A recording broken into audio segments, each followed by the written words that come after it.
need some research. It smokes, it drinks, it philosophizes. Just let me suck, please. Just a little suck on each one. My mouth's bleeding, Bert!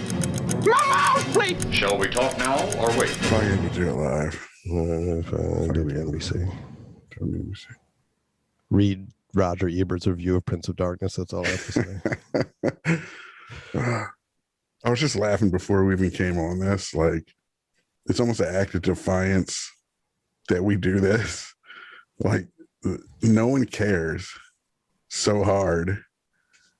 It's so fucking ignored that to keep doing it literally is like pissing in the wind type. Fuck you, don't listen, fuck you.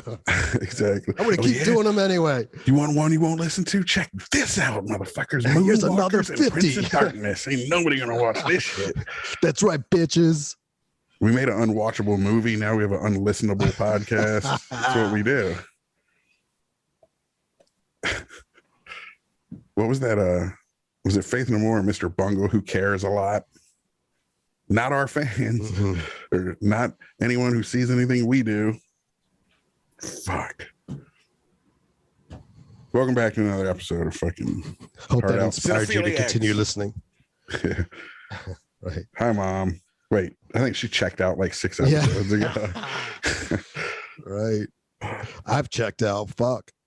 We have like 2 people who listen. So, hello. I know a Thank couple. you, I guess. That dude, Alex, he was a fan. So he hit us up about doing but he's probably not now that he's been on it. Now that he's been on, he's seen how the sausage is made, seen behind the curtain. So our picks this week are, I picked Prince of Darkness and Jay picked Moonwalkers. Which one you want to start with? Maybe we should do that thing where Cisco and Ebert introduce each other at the beginning. That was always kind of interesting. Across from me is Chris Thornton. It's so gross. That's not. Yes, right. It's not. Yeah, man, they're both fucking whack. This is an episode almost no one might watch because it's not like either of these movies are intriguing or in demand to people and shit. Yeah, we're not helping matters with our picks sometimes. If you pick fucking Justice League and whatever else is, maybe next week we'll have right now. Honor Killing and Mank. We'll see. Which I would check out just because it's absurd, but whatever. The funny thing is, it's not like the two have anything to do with each other as far as even how we present them. It's not like we juxtapose the two films. We just talk about them. So the pairings are just fucking arbitrary anyway, but yeah.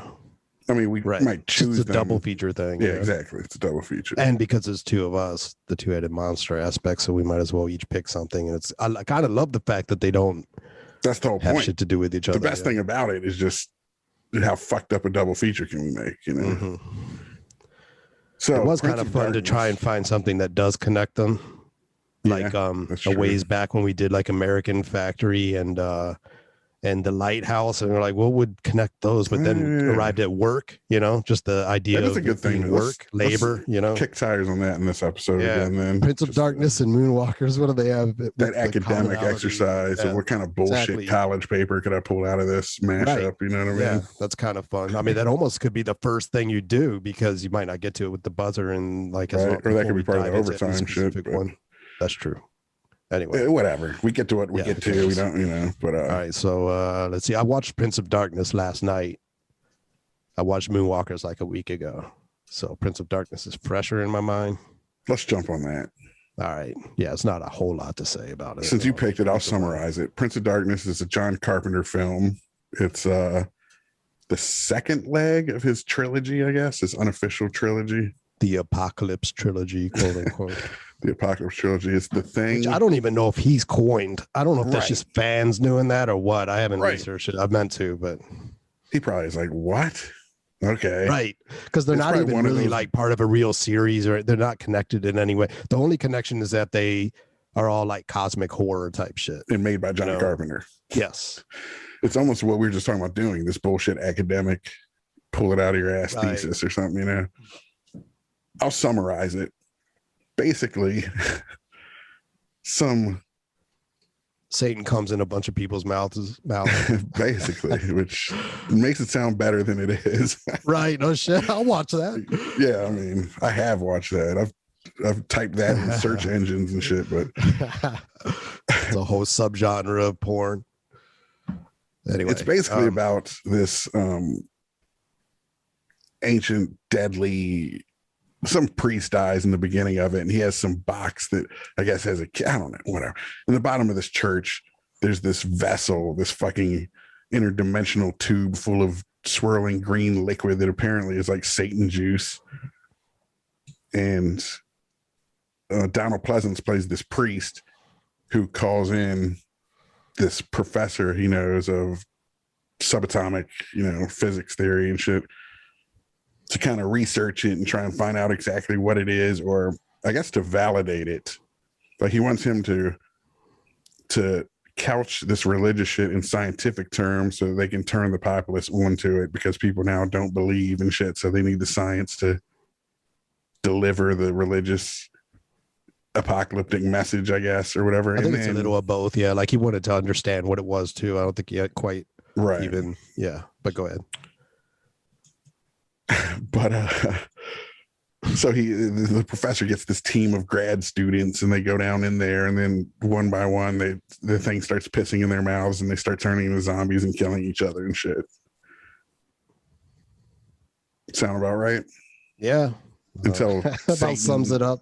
Satan comes back at the end and shit, and there's almost his hand comes back. Exactly. Satan's Hand, a good band name. There you go. So you picked it? Well, I picked it because it's your Desert Island movie.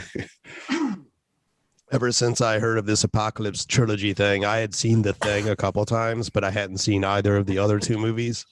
So this was really because I want to get to the third one, which is In the Mouth of Madness, which is seemed like the trailer looks trippy. The trailer for this was pretty trippy too. I'd say the trailer was better than the movie. We're kids in Georgia, and someone was talking about The Mouth of Madness. You got to see this fucking movie and shit. Oh, really? I don't remember it being brought up as a kid. I feel like it was. I know it was somewhere in that era, and I remember, like, man, I got to check that out, and just never getting to it. This is like 25 years of not getting to it. So yeah, I'm curious to check that out as well. But Prince of Darkness, I was aware of as a kid, and I was never that interested. I just even seeing what I saw of it, I was just like, I don't know. It just doesn't seem like it's quite my cup of tea. And I was proven right. Like, it's exactly what I thought it would be. The Thing is far superior in my opinion. Ebert's review of this, I was pretty much joking before. Can we just make Roger? Can I just read his review as our fucking review of it? Because I pretty much agree with him that it had an interesting beginning. I read it too after. Yep. Interesting way in to use science with this religious shit, which is something I was thinking we could talk about. One thing I liked about it. Yeah. The four horsemen of new atheism and shit versus these religious professors, I guess, biology professors and shit who are religious. How do you reconcile science and religion? Right. Always an interesting subject. So the movie starting in those terms was super cool to me. And then the way it was handled and shit, of course, is 80s Carpenter or whatever. I've never been a huge Carpenter fan personally. I'll confess that now. But yeah, The Thing was my favorite of his works. We know people who like Halloween is their favorite movie. We even did that as my favorite movie with Byers. But I get that the slasher shit. I get it too. Like Escape from New York, I've never seen. That's like a Snake Plissken, Kurt Russell eye patch. I know all the iconography, but I started it. Escape from New York like a year ago or something, and I was digging it, but I didn't finish it. I just because I tend to watch movies that way where I'm watching it in bed and I'll pass out and watch the rest the next day or whatever. I just never return to it. But I was digging it, actually. It was cool. I actually kind of liked it. I feel like having been watching his movies, I appreciate him more, but there is something half-assed about it. Yeah. It's like he had this great setup and it as Ebert said, by the end of it, it's just standard people running around trying to kill each other with 2x4s and shit. Like with Escape from New York, I think when I tuned out, I probably did know what was coming, and it was just going to be him running around in this like dystopic New York. But the setup is the fun part, and that's I got almost every movie though. That is true. Like I was going to say, like, think of a Terminator with Cameron, or like that. The inventiveness propagates through it, you know what I mean, and the scene work and everything, and I think the Carpenter's doesn't quite do that. It doesn't like have this, like, it doesn't keep the dialogue isn't any good and shit. You know? It tries, but it's amazing that that's enough. Once you make a name, yes, you can just keep pumping shit out and people keep coming. Like, no offense to the dude again, even his name is kind of fortunate for him, for his luck. Carpenter, it sounds as if someone who does carefully construct something or whatever, it's true. But I know I was pretty underwhelmed by this. I feel like it was kind of a missed opportunity with the setup, like the idea of integrating some of the Schrodinger's cat, kind of like weirdness of physics. Right. Intermarried with the religious lore and stuff, that like they had a point where they were reading old, like 2,000-year-old texts and translating them from Latin, and the girl had trouble with numbers, but once they started figuring out what the numbers represented, they were differential equations and shit, which weren't invented yet, and like our historical records, so it's like that kind of stuff's kind of fun to play with. I love like the cosmic horror stuff. I wish it had kept it up. It just devolves into running around from stupid zombies. Exactly. And like Ebert said, he hit the nail on the head, so to speak, when he was talking about by the end, they're whopping zombies with 2x4s and shit, like, which is cool too in its own genre or whatever. But I don't know. When you set it up with such an interesting way into it, and then it devolves into that, it's kind of like, I don't know, maybe if they had used, I don't know how cinematic this is, but if they somehow had used science and mathematics to defeat the shit or something versus just break the mirror, or it wasn't even about defeating it even. Does it even need to be that they defeat it somehow or whatever, or could it just be this story about how fucking like Lovecraft stuff was often it'd be great if this was how crazy the end began, that these guys failed to contain Satan it. Arrives on Earth and it's a fucking end, They couldn't contain it. I know, I was wondering if that's where it would take it.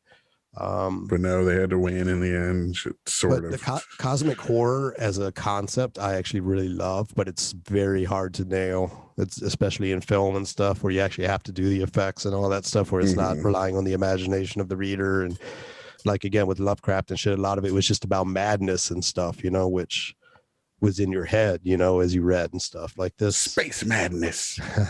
Because you can, there's like, Event Horizon, stuff Sunshine, like that. Solaris, you could argue sort of is. Moon. Alien. But that's not a monster movie essentially. Yes, but it's definitely horror, It's horror on a spaceship, but I don't know how cosmic it is. You know what I mean? That's the thing. Right. It doesn't dig too deep as far as philosophy or anything goes. It's basically just any old monster movie superimposed into a spaceship verse.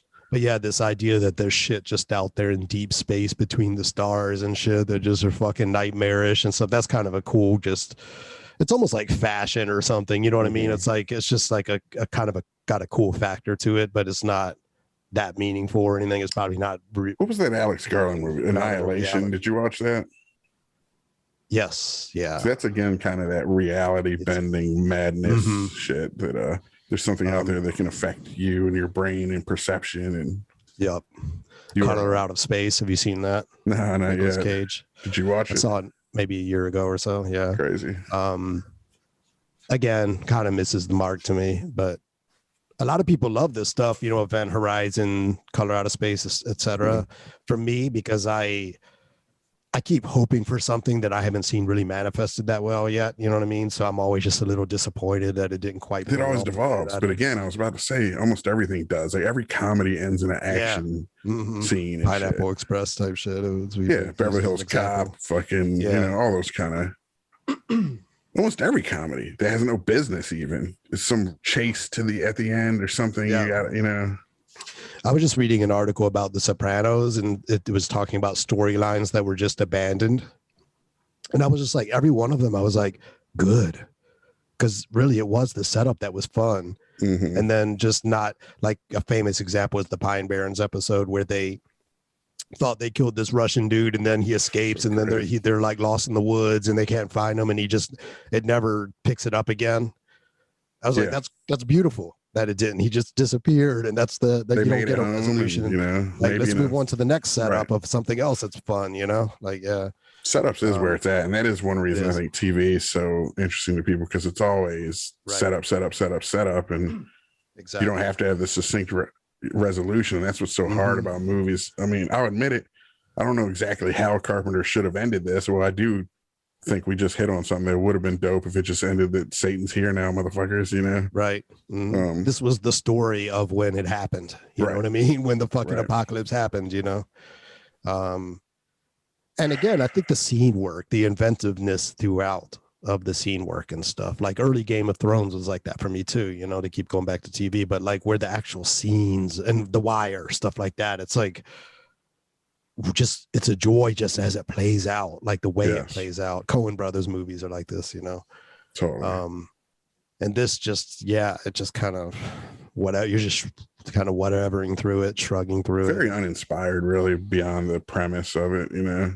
And the setup, which felt like just a paycheck movie. Like, it's time to make another movie. What am I gonna do? I don't know. I got this idea. I was thinking something about maybe it's like he pitched it.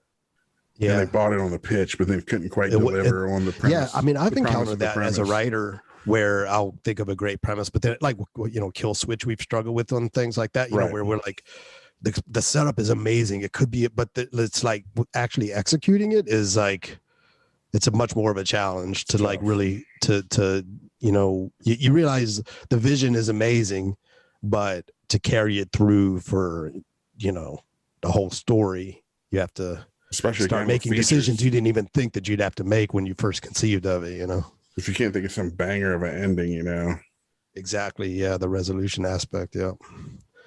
Because these kind of movies all have such cookie cutter. Contain the monster, kill the monster, whatever, you know. There were some like, cool little moments in it. That is true. Was Act 2 shit, but yeah. And like the weigh in and stuff like that, like what you use, all that kind of stuff. But a few things in Prince of Darkness were kind of cool, like just the creep factor of like Alice Cooper, the homeless, you know, in his homeless legion and shit. In the last overtime, when you sprung this on me and I watched the trailer, the trailer is amazing. It's just an artifact of its own from the 80s and shit. But I was like, who's this Alice Cooper looking motherfucker? It was him. Oh shit, it's Alice Cooper. Yes. Yes. Alice Cooper is the Prince of Darkness. Right? And like the bug stuff and shit like that. You know, I kind of dig that. We've stuff. always loved that Mastema type shit. You know? But that one dude who crumbled into bugs, that was cool. Yes, that was a cool moment. Practical effects again. It would have looked like shit if it was CGI. But that was horrifying, you know, them looking out the window and seeing this dude just fucking like crumbles, a great way to put it. Just piece by piece, he was just falling apart as he was speaking to them too, you know, like in his weird voice and shit. And so some of that stuff's cool. It's just like, the story itself wasn't good. It's just the running and the fighting type shit. It's just weak. It needed way more suspense. I think it should have been like the lights go out and it's dark in this church and they're using torches and shit and they can't see anything. Like to go from using all this technology to none, that would have been a cool juxtaposition. You know, they relegated back to the Dark Ages essentially. Locked in. But again, the Thing I think was amazing. I love the Thing. A lot of it was like you didn't know who to trust, that kind of stuff. It had the paranoia, it had the suspense. You know, but this totally failed on that front. I think it was just too in your face and overt. Like, oh, she's possessed now, so now she's this mindless killing machine or whatever. You know? So like I said, to me, this was more a pick just to bridge us to In the Mouth of Madness, which is, if not my next pick, going to be a very soon upcoming pick. Because again, I love the Thing. This I didn't love so much. I'm really curious about the In the Mouth of Madness, but I expected not to love this one. I would have been pleasantly surprised. And usually it's the opposite. Like if I go in not expecting to like something, I often walk away thinking it's better than I expected, Same. and vice versa. Well, that's kind of how I was with Moonwalkers, and maybe I hyped it to you. I don't know. We'll see. But Interesting. not that we have to transition to that quite yet. No, I'm kind of done with Prince of Darkness. I don't know if there's a lot more to say, really. Yeah. I mean, again, I was saying we could have a conversation about these intellectuals, these biologists and shit who are religious. Like, how do you reconcile that? It's absurd to me. I remember I was hanging out. Sorry, just real quick. I was hanging out with some people, and one of their college kids was in the group, and I was just sitting next to him, and he was a biologist, like a evolutionary biologist or whatever.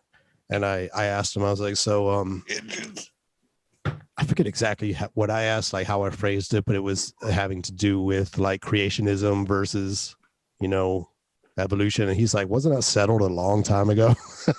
He was like an evolutionary student, biology student. So in his mind, he was just like, it was refreshing to hear, that like, because I think like his parents might have been religious and stuff, you know what I mean? So like within one generation, he's like, it's so like not even worth discussing because this has just been settled. You know what I'm saying? Right. Well, look at this. I mean, you can't argue it has completely been settled. Nothing can be completely with that. Even you can't trust your own fucking senses, in the end. Right. But this speaks to both of these movies actually speak to what's going on right now with the vaccines and conspiracy theories and shit, where like I was just watching a clip with Fauci, who I don't know if you can trust what he says nowadays because he said things for political reasons, which I understand. Again, we've touched on this before where everyone's using up all the masks. We need masks for frontline workers. So I'm going to say masks don't do any good. To wear them. So, exactly.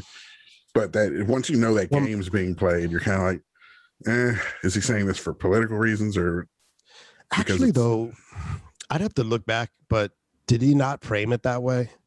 That he's saying we need it for the healthcare workers, or did he just say it's not going to protect you? No, there was like a 1 or 2 week period where they were like, masks don't make much of a difference or some shit. I have to look back exactly. That's what I'm wondering. But that's the key difference to me, though. Like you could deliver the same message, but say, I mean, maybe it's just. Here's the thing: stay in your fucking house because we need the masks for these people. You know what I mean? Mm-hmm. And again, maybe that was a decision that he didn't make himself, but it was in some closed room where they're like, this is the strategy. Do we all agree on this? Actually, it may have been the sorry. Yeah. 6 out of 10. It may have been the right. It may have been the right decision because knowing human nature. Agreed. If he had said, we need it for the people on the front lines, even though they're effective, don't wear them because we have a limited supply. People would go grab them up for themselves because they would care more about protecting themselves. I don't disagree with that. I'm just saying that makes you, it's the boy who cried wolf. With anything else he says after that, you're like, is he saying this to game us because he was right or not? Right. Ethical or not? Right. Truth.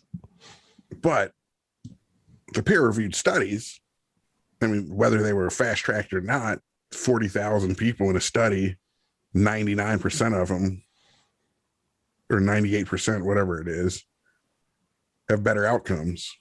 I don't know exactly how the studies were done. That's always a problem too. When you say have better outcomes, you mean like in terms of hospitalizations with COVID and shit. Specifically the efficacy of the vaccine itself. Yeah. Now, I would like to see more on exactly how those studies were done and everything. But if we are to trust science, like you said, the data is in. So what's all the fear with the vaccine if the data is in? It's because people don't trust science. But what I'm concerned of, the thing I have a hard time reconciling is scientists who believe in the Bible and go to church and shit. That shit doesn't make sense to me. Yeah, the scientific method is all about, looking at reality, basing your judgments on what you can observe, what you have empirical evidence for, which can be repeatedly proven, which is peer reviewed, all these things. Yeah. And then of course, religion and stuff is none of those things. It's the exact opposite. The definition of faith is to believe in something without evidence. That's the puts a premium on believing in something without evidence. And not only is it a necessity to believe this stuff, but it's even considered like a virtue to be faithful. It's like, why is that a virtue to believe in something without evidence? That's really weird to consider a virtue to me. It's a problem. And I'll say people seem to have very enriching lives when they live with that kind of shit and accomplish things. It speaks to how it like the idea that your personal narrative and worldview is more important than the reality, than actually caring about what the real truth is, you know? Yeah, it's because it works for you. Exactly. But man, I just wonder where the world would be if, like, when Darwin came out, it hit everyone like a thunderbolt and they just rejected their religions and shit, you know, like. But again, it's right. That's the virus nature of religions, is that they quote unquote infect minds without being too offensive and shit to people I know and love who are fucking religious. But I mean, people need to acknowledge that, like, you're a individual, a free thinking individual. You need to base your reality on things that are, I mean, you could do what you want, but I'm just saying, are you just like a lemming, or are you actually a thinking person, a critical thinker? You know what I mean? Are you just going to acquiesce to what you've been told? Because that's another funny thing, those too. are the exact same points that the anti-vaxxers use. Yes. It's so crazy. Exactly. So question everything, including what your parents told you and what your pastor told you and all this shit too, and what these old books told you and stuff. You know, wouldn't you question that with the same amount of veracity that you would question the media or the government or anyone else? Why are they exempt? Right. And look at history. Look at, you know, what the Inquisition and all this shit. They believe witches were real and they burned them at stakes and all this shit. Like, clearly anyone could be misguided. Yeah, don't trust any authority figure, if anything. But at least, again, with the scientific method, that's the beauty of the scientific method. There's no authority figure necessary. Method. Look at the data. Right. It actually has built-in mechanisms to try and handle those failings. And I myself, if I try and read actual studies, sometimes that shit does get in the weeds. That's why you're like, was this a good study or not? We need almost like fact checking on studies. There needs to be like a site you can go to that says this study was good or not. You know what I mean? This is sound science. That's what peer review is supposed to be, but it has its failings too, of course, as has been proven, you know, that people have put up fake studies and exactly. But sometimes those studies are so, like, let's say cosmological physics, that's very well vetted. You know what I mean? Like, people pick the fuck out of each other's studies in that field. But if it's some social sciences that are that's a little more vague. I mean, you know, that's all fluid and organic and kind of difficult to put a pin on. But when it comes down to, like, Eric Weinstein, you were talking about the fucking the four horsemen of the dark intellectual dark web and shit. He has been in the news recently because he has what he considers a unified, you know, theory for physics that has to do with like it's geometrical something, unity or something like that. But it's been picked apart by other scholars and stuff in the field, you know, for like making assumptions about certain things and things like that. And like Graham Hancock's another example where he like is like bitter about how academia like doesn't want to listen to the things that he has to say. I agree with that. I think they are probably, they like, it's like they have a similar problem. They pick a narrative that they prefer, and it's, but I think that's part of what that's built into it for a reason. It like, so, because then anyone could just come up with any wacky theories. You need to go through this process of peer review. Absolutely. That's essential. That's a bedrock of scientific method, really, is the peer review. Exactly. It's not even, or, you know, your hypothesis, and then you conduct an experiment, come up with a sound experiment to conduct, and then observe it or whatever. It's really in the peer review that matters. The repeatability, you know. Right. And there are certain, and everything has its like degrees, because like the Graham Hancock thing, like, you know, some of that has to do with like the erosion around the Sphinx of water and stuff, and that is probably more of a concrete thing you could point at. But then like I've seen him give speeches where he was presuming that the pyramids or things like that were built using like magnetic like levitation and shit like that. You know what I mean? And it's like, you know, there's no good evidence for that. You know what I mean?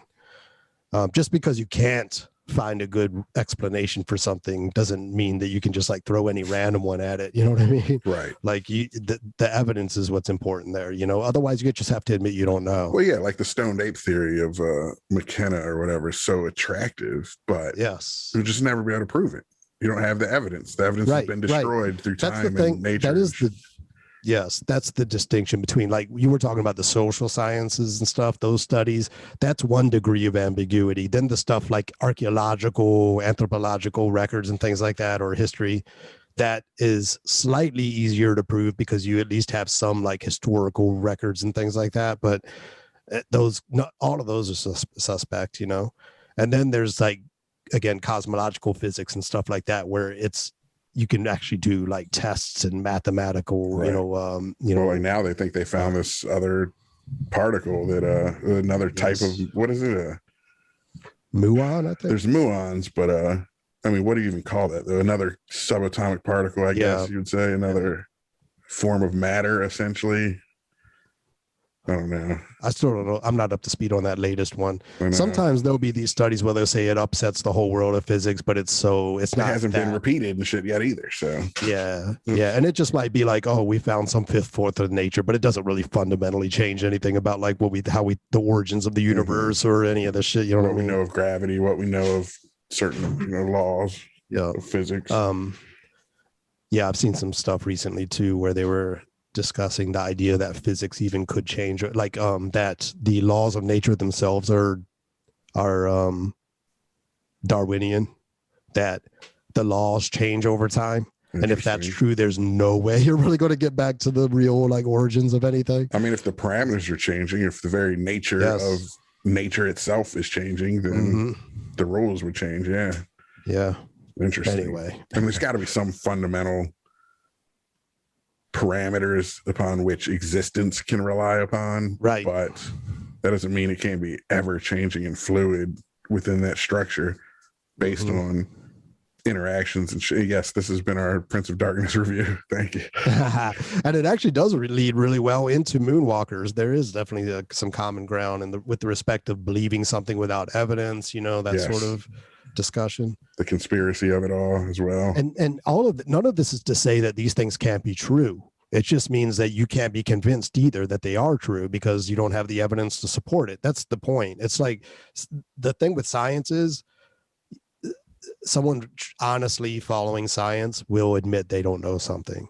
Right. You know what I mean? That's a key difference. Yes. That's the point almost. Yeah. Yeah. It's a foundation of it's like, since I don't know, I'm going to try and find out. Yeah. And I'm not going to just rely on someone telling me some shit that makes me feel good. Right. And we have theories and we have hints and we can experiment to prove those theories or find their, like, famously relativity, it was just a theory for a while, quote unquote, just a theory, even though theory has a different definition in physics. It has more to do with saying it's a certain structural, like, reconstruction or something versus it being a theory is in like we don't know if it's true or not theory, right? But that's a theory, but over time we've found evidence for it. You see it through like gravitational lensing, with other observing other objects in space, or even our own GPS would fail. I just had heard this recently, within a day GPS would be off by like 7 miles if we didn't account for relativity. Crazy. The dilation of time between the satellites in space and us on Earth. In fact, gravity only exists because of time dilation. Our heads move through time at a different rate than our feet, and that's what sucks us down. That's the gravity's caused by time dilation. I love it. It's insane, but it's proven. See, that's where I was going though. Back when he developed his papers and shit, it wasn't proven yet. It was all theory. But then over time, we found out even our GPS that we use every day would not function if you didn't account for it. How stonerific were some of those cats? Isaac Newton and shit. Just, totally next level, especially for back in those days when it was all religious church shit. The church was the government. I know. And shit. Like the idea that there was a time, and there still is in parts of the world, where if you even just questioned the religious doctrine, you'd be killed. Well, shit. We stayed in Rome in the Campo de Fiori or whatever. What's his name? God damn it. Giovanni starts with Bruno. Bruno, right? Yeah. Or Gatelli. I don't know. Bruno Gatelli. Is that it? I know, man. I know. I feel bad now. I got to go back and rewatch episode 1 of Cosmos. I think the new Cosmos got into all this shit. But just the fact that you're burned at the stake publicly for this shit, like, you're burned at the stake for discovering truths and trying to disseminate them, or even just alternative viewpoint. God damn. But one that's steeped in, at least, again, science and being able to observe and repeat and experiment and shit. Yeah, Giovanni Bruno, I think it is. Yeah, Bruno. Cool. No, Giordano Bruno. Yes, Giordano. Bruno was right. Yeah. Campo de Fury, though, right? Yes. But yeah, exactly. Galileo was famously forced to recant everything under threat of death. So, Moonwalkers. Moonwalkers. Do you want to summarize it? Well, simply put, it has to do with the rumored faked moon landings. The idea that filmmakers were enlisted to create a fictional moon landing in the event that NASA couldn't complete the actual landing. Which a lot of people believe they didn't, and that it is faked. Yeah, and we were talking about Joe Rogan earlier, I think, before we actually went live or whatever on this. But I know he famously for quite a while was a believer in the faked moon landings, but he came around and now he doesn't think they were faked, which was cool to see. I'll give him props for that, for actually, like checking himself. Well, he did that show, Joe Rogan Questions Everything, because he believes in shit like Bigfoot and everything. And he came out of the show like, never mind, the shit's all dumb. It's a bunch of wackos. Right. Again, unfuckable campers, basically. This isn't to say that this shit it's not possible. It's just to say there's no good evidence for it. So why are you so convinced by any of this stuff, Yeah, and have fun with it. Just be like, I'm into it because I like it as a theory. I like to muse on it or whatever, but just to buy in and defend it and evangelize it and shit, that's what's nuts. So the movie, like the story, the folklore is that Stanley Kubrick had something to do with filming the fake moon landing, which of course right off of 2001 and stuff like that's obviously what people would jump to, which almost makes it, which is a joke. The joke in this though, like they go to make it, they're like, well, he just made this movie that looks like real space. Like, let's get him.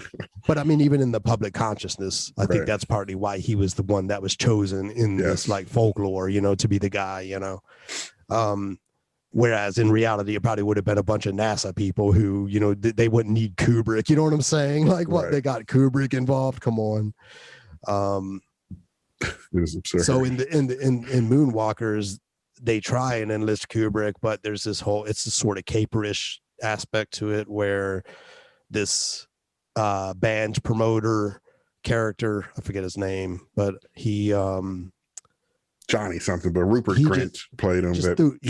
He was great in it too. He was great. Great face, man. Well, he was like cousins with the guy who actually repped Kubrick, and so Ron Perlman, who is like the guy who's dispatched by the military and the CIA to go create this fictional moon landing.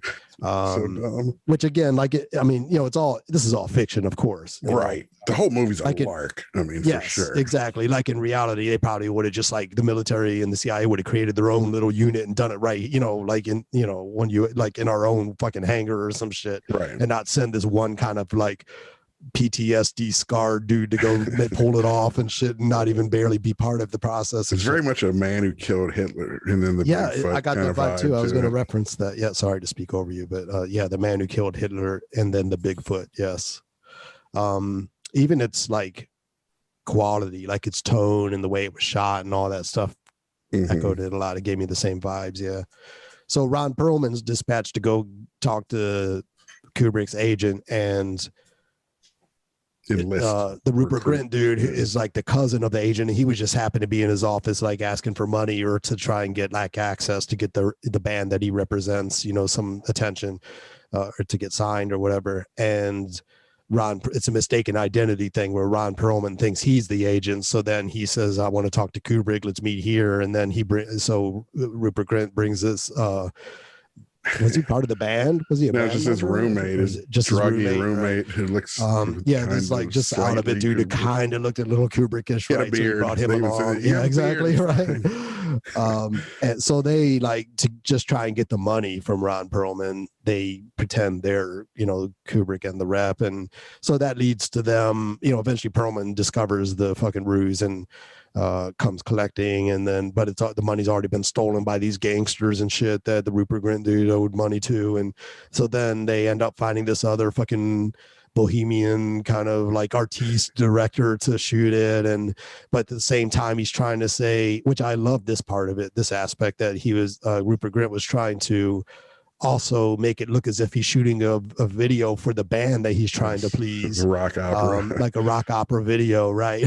Which is brilliant. I feel like that wasn't quite exploited enough, actually, that aspect. I feel like that could have really been taken further, but and then, it culminates with them, the CIA showing up, the gangsters showing up all at the same, for the big, explosive. Kind of what we talked about before. They always have to end with action shit. Exactly. And then they shoot the movie, but it's a disaster. And then at the very end, they see it on TV and they're like, oh, is that us? No, they actually pulled it off in the end after all. So, but then there's a slight. Or did he? Yeah, they were like, right. Is that? Yeah, or did they? Or did they shoot some other one? Right, exactly. Yep. It was hilarious. I mean, there's some funny shit in it. Dude. Yes. It's tonally, if you're not in the mood for that kind of movie, it might be annoying, I could see. But if you're in the mood for just a romp, it's pretty fucking entertaining, I think. I would recommend it to people. I think it was pretty fun. I could see it having a cult following eventually, but not enough people know about it really. But man, it got some shitty reviews too, though. Like, but man, some of the reviews I see, like some lady on RogerEbert.com. I mean, other people shouldn't even be allowed. Roger Ebert should have died with Roger Ebert. Fuck all these people. Let it just be an archive of his. He might have dug this shit, but you got this bitch on there saying, I know. You speak for him? What the fuck? Like taking exception to how women are fucking portrayed in it and shit. Like, shut up. Oh, because there's like nude. Has anyone ever complained that there wasn't enough dudes in the Sisterhood of the Traveling Pants and shit? Like, shut up. Does every movie need to do that to service that? I know. Ugh. That kind of criticism is garbage. It is. But I mean, Perlman was great in it. I used to not like Perlman, but I loved him in this shit. Yeah. He was great for this. Yes.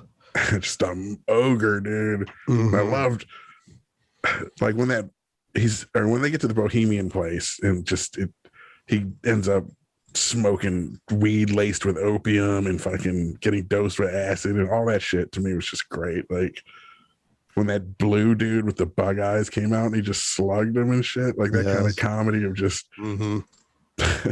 he's just a destroyer. That's his answer to shit, is destroy everything. The way he dealt with those gangsters, like there was the boss, of the fucking gangsters, and he had all of his toothpick sculptures, and he's like, the fucking Coliseum or whatever it was, the Notre Dame. No, it was all British shit. So it was like the Tower and all this shit. He's like, took this long, and then fucking Perlman just fucking just swipes it all away.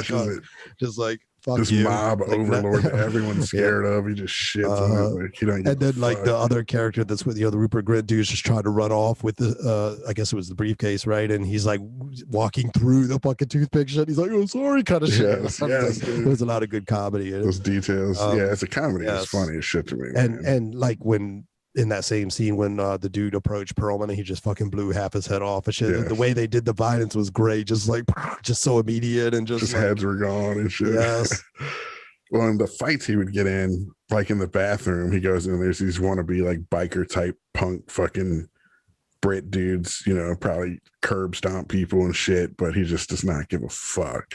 And when he beats the hell out of all of them, but he had that thing in him too where he would just go too far. He just keep beating someone. Yes. So their head was mush and shit. And then he's covered in blood. And then he looks over with that Vietnam baggage. PTSD. He'd see dead Viet Cong and shit, by the way, dead kids and shit, like just following him around hotels. Which somehow was kind of funny when they did it. It was eerie and creepy. The way they treated it, right.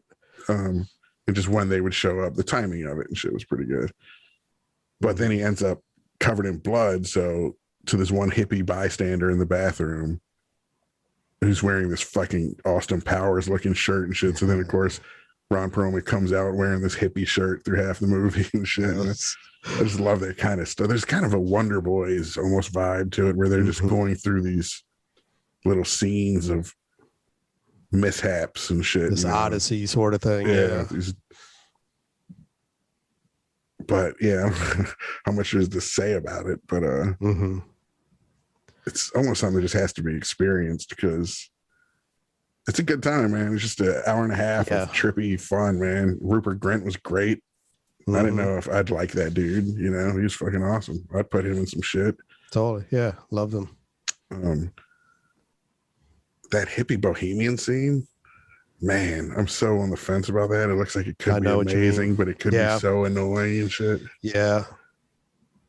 Part of me wants to live it, but at the same I know, to just like be in this haze, you know, just this opium haze with fucking beautiful chicks laying around and, you know, just all the like soft, lush, you know, furniture. And I could get into that, but at the same time, yeah, it could also, you're dealing, the people you're dealing with are just the people on the drugs and just the unpredictability of wackos. You end up being like the fucking Spawn ranch with Manson and shit. But these people were all artists and artisans because it's cool. They look like a bunch of loser layabouts until they get the mission to make this thing, and then next thing you know, they're welding and they're building. That is cool to see those scenes where people, where they rise to the occasion. You know, the Revenge of the Nerds. They got to rebuild the house, or Playing for Keeps. Harvey Weinstein and Bob Weinstein. Yeah, where people have to mobilize and it gives them some purpose for a minute. Exactly. But yeah, the rock opera aspect, I would have liked to have seen that played up more. You know, that like him really juggling the two things. You know what I mean? Yeah, like kind of like showing that, up and shit at the end of Miss Doubtfire, where he's running back and forth in that restaurant as himself and Miss Doubtfire. Yeah, I feel like instead it was a bunch of like people shooting and stuff. Like, so it did deteriorate a bit into that. Do you know who that gangster boss was? No, but I was like, this motherfucker looks familiar. I looked him up. He's fucking Hamish's dad in Braveheart. Oh, your mom been telling you stories about me again, boy. Nice. Like, he got his hand cut off. That dude's the man. Yes. He was fucking awesome. Fuck yeah. Perlman, man. We got to do Heart with Perlman. Shit. Yeah, he was in Drive too, which we recently covered. Yeah. I never liked him as much as, except this is what made me like him, I think. You know, it's just kind of, I don't know. I don't know why he bugged me, but I know what you mean, though. Maybe there's a fakeness about him that worked in this because the character's fake and shit. Yeah, I think he knows it too. To be a real person. I feel like he has a bit of imposter syndrom. I'm sure when Ron Perlman wakes up, he's like, how the fuck am I an actor in Hollywood? Look at me. He is extremely unusual looking, man. I don't think I've ever seen anyone like. It's great. I love it. I mean, does he have acromegaly? Easter Island head? Shit? Yeah. What's that? Oh, did he must have acromegaly or some shit. A mild case of it. That Andre the Giant gigantism, pituitary shit going on. And obviously, that's not something you judge someone over or hold against them or anything. Looks amazing. That's my favorite thing about them. Exactly. But I see your point that, like, you know, he's in Hollywood and he's just like, you know, everyone else, it's the land of the beautiful people and shit, you know, and like, but I think it's more to it than that too. I just don't, I don't think he's a great actor, let's be honest. You know what I mean? Like, right. And this character was just an ogre. It's just, he's very to the point. There's no layers to him. I mean, when they do the drug shit, it's actually pretty amazing when he trips on acid. Some of the way that was shot was great. And it would just be a cutaway of him like crying and shit in the hallway, and then he's on to something else. And he has this bit in it where he's like, this is the first time I've ever not felt like killing somebody and shit. Like you right now, to Leon, the stoner Stanley Kubrick stand-in roommate of fucking Grint's. I knew I could just reach out and just snap your neck like a twig, but I don't want to. It's amazing. Like, it's like acid that is now murder motherfuckers. So funny, dude. I love Liars Lying. Those are some of my favorite movies. We talked about this for The Hoax, fucking Shattered Glass. I mean, there's a few others that just, they keep compounding the lies and shit. It's just fun to watch, man. How's somebody going to get out of this? Catch Me If You Can, you know?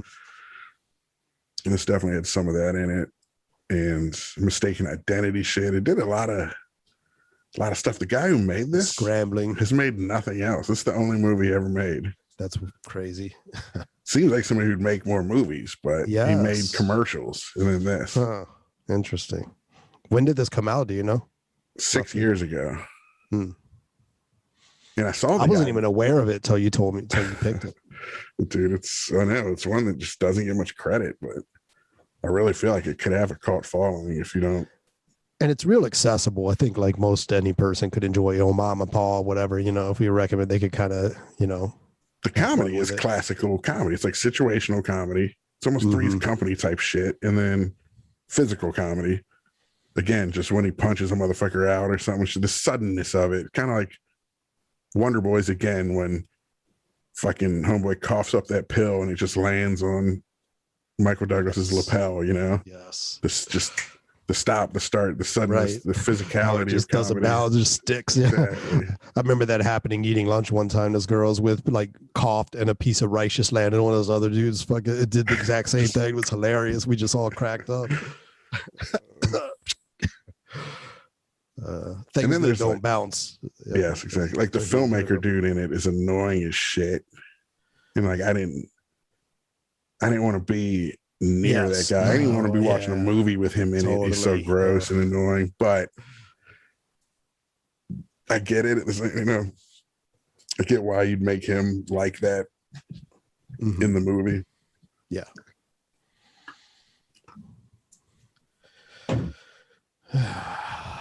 How much time we got? Next picks. Do them live. We'll do it live. Do you know yours? I got mine narrowed down. I do know mine. Okay, mine's go for complete opposite. Are we doing the share screen trailer thing? Oh yeah, maybe I don't know how much time we have. But I gotta piss too, man. Unfortunately, but we have like 9 minutes left. Oh shit. I don't know if I can hold out 9 minutes.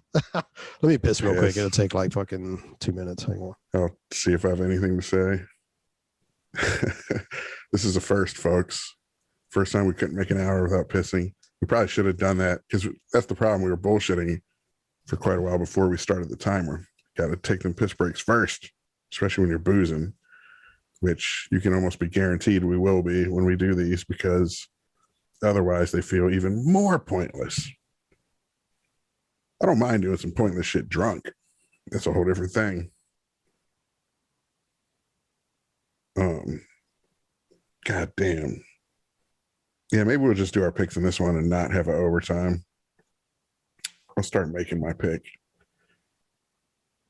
My pick last time was, that's bright, Honor Killing, which is a trauma movie. You should be aware of that, I guess, but I guess you'd only be aware of it if you're a fucking patron, which that's nobody true, is. So subscribe, bitches. Where fuck. That's the problem too. When I am holding a piss long, it takes forever to get it fucking out of my body. So I don't think we've ever ended one so early as this, where we're just done talking about them. Yeah, I was afraid of that with these two movies. I didn't feel like. Well, let me look. I actually have notes. Let me see if I got some like little stupid detailed notes. Let's see. And I thought maybe you could talk about the QAnon shit you watched with the conspiracies and all that, but you already touched on that a bit, I guess, and some other shit. All right, Prince of Darkness can only be open from the inside. That container, that's cool. That's a signal that like whatever that thing is meant for something to come out. That is cool, but it's weird too. It's like why doesn't it just open it? Like what's it waiting on? Like right. It's one of those things I remember thinking this sounds great in the trailer, but then it's kind of dumb. Right, shit, right. It wasn't exploited well, but it's a cool concept, I'll say. And even if it had to be an eclipse or some shit for it to open or something, you could have done something. Which they did. So they did show an eclipse approaching, but they didn't tell you that. I mean, it's kind of cool sometimes if you have to infer it, but right. But whatever, it's all just like that's the problem when it's all this made up shit, True. And the crucified pigeon was kind of cool. True, that was cool. And the dude found that in the alley, like, what the fuck? It's just the weird, like Blair Witch factor, But that's again, we should have just kept doing all that, and it didn't devolve into the chase, the fight, right? Right. Just stay creepy, 100%. Man. Blair Witch, man. Blair Witch was creepy until the very end. Another, speaking of not fully exploiting stuff, but Moonwalkers. When Perlman was given the assignment, he concluded, he was like, why pick someone like me that's just, was some like killer in Vietnam and stuff. And then he realized, because you want me to kill everyone involved with the operation. He would have had to kill Stanley Kubrick. Well, yeah, that's what it was. They said, well, the same thing they did with the pyramid builders. They just buried them all inside the pyramid, which I don't think is even true. You know, or no, is. I think they were laying conspiracy. I had heard. On top of I had heard that about the Taj Mahal, that all the architects' hands were cut off. That's and insane. maybe they were blinded or something. But I don't think that's true either. I think it's all just like, you know, apocryphal stuff. But that was a cool, like, I was like, because when he said that, I was like, oh shit. So at the end, after they shoot this fake moon landing, he's supposed to kill everyone. So that would be a great dilemma for him at the end. He starts, because he's kind of become friends with or them and endeared. shit. Yeah, exactly. And they're like these lovable, you know, fucking clusterfuck dudes. And then he's got to kill them all. But they didn't even get to do that because it all blew up beforehand, you know. Yeah, but like I said, that's even funnier too. That meant he would have had to executed and assassinated Stanley Kubrick had it all gone to right. No shit. I know. I know. Part of me wanted to see the version where it was Kubrick and shit doing it. You know what I mean? But, when he found the shit on the record player, just the pile of like just very Lebowski-esque party shit, you know, on the fucking Well, I think it's like the gangsters had shit there, maybe. I thought it was the fucking because they were just partying too hard and someone shit on the fucking, it could have been. But maybe think of Sticks and Stones, you know, our fucking you know, debauchers Sunset Strip bands TV show idea.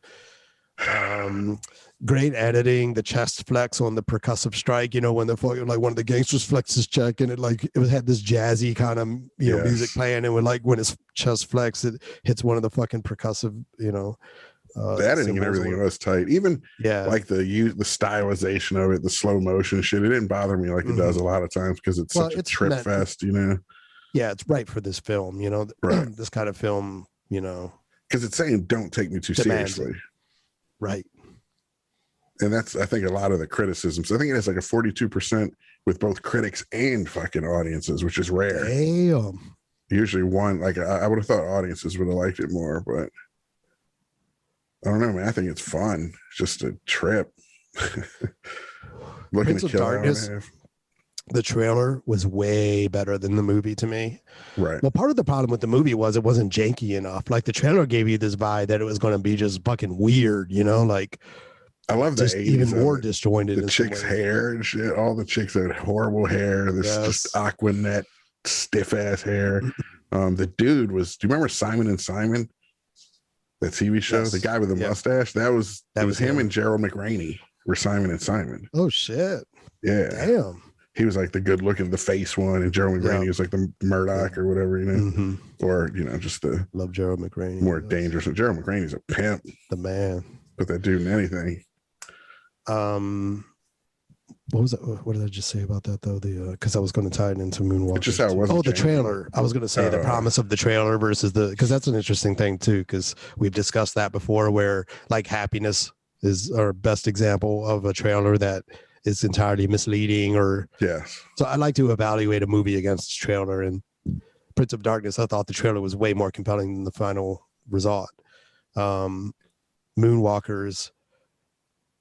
I remember saying when we did them, I said I think the movie's better than the trailer, but it's because the trailer doesn't impart all the little jokes, like you said, the timing and shit. That's what makes it good to me. But when it comes to the promise of the trailer, I'd say it's kind of like the trailer did the same thing the movie did to me, which is it started off like, oh, this is fun. Like I even said that, I think when we were watching it, this seems fun, you know, caperish, whatever. And then by the end, it started to be like, kind of not as satisfying. Is that not movies in general? It is, I know. First acts are the shit. Okay, that's our movie review for everything moving forward. I thought it would be interesting to do a movie review show reviewing director commentary tracks instead of the movies. Because it's like everyone's seen the movie, but that's true. Because then you talk about all the crazy shit they revealed in the track, you know, the trivia of it and shit. But the problem being that stemmed because I was just like, if I had time, I would watch the movie and then the director's track and have so much more to talk about in a podcast. But who's got time to watch to put 4 hours aside for one stupid movie, you know. And I feel like watching the director commentary would almost give you too much information. Like sometimes that's a case too, where I'll write so many notes based on all this trivia I read about something. Like neither of these did I read up much on. Yeah, but I don't feel like them up. Yeah. There's probably not a lot of lore behind them anyway, though. Like a Goodfellas or something like that. There's usually some, like what if casting stuff that's interesting. But these, I don't know that would really be. I'm curious about the reception Prince of Darkness had in the 80s with the Satanism craze and shit. Is it? Have you checked its Rotten Tomatoes? I'm gonna check that. No, I didn't look at it for that. Or guess, do you think it's higher or lower than?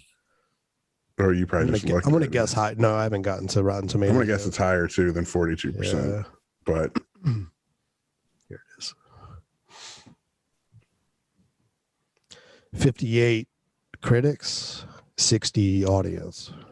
I think Moonwalkers is by far the more watchable fun film. If I were to rewatch one, it would definitely be Moonwalkers. Yeah. I think a lot of this is like nostalgia, and like some people just kind of dig this reverence for Carpenter. Like the reverence for Carpenter. Yeah. It's John Carpenter. It has to be good. It's whoever this dude is who made one movie. I'd be curious to see what else this dude would make. The Moonwalkers guy.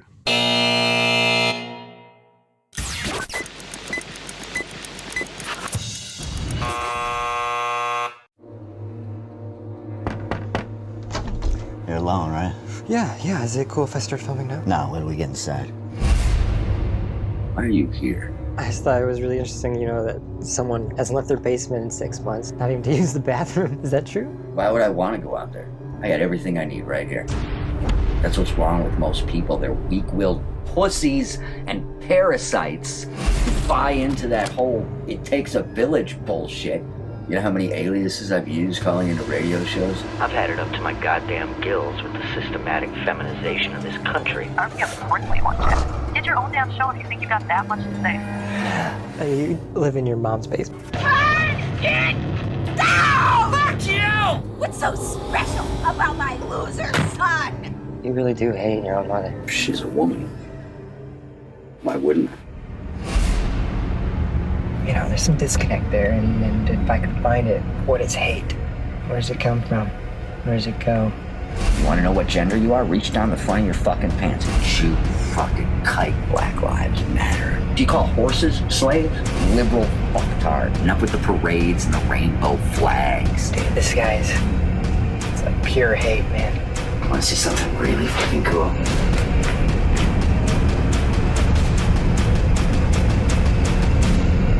This guy is a fucking animal. He's got himself on a leash. He's itching to get off that fucking leash. And he's gonna fucking kill some people. What a fucking show. Stop! What do we hear? Look at me! Look at me! We're gonna help you show them the light.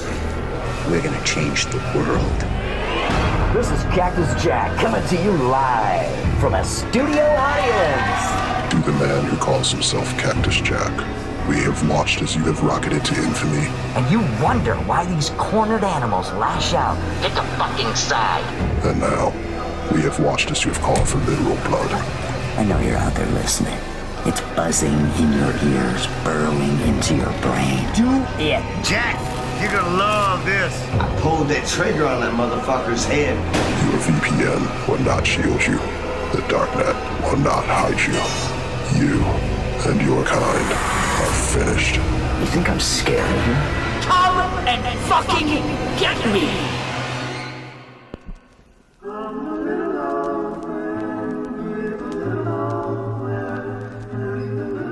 Might I be your neighbor? Neighbor?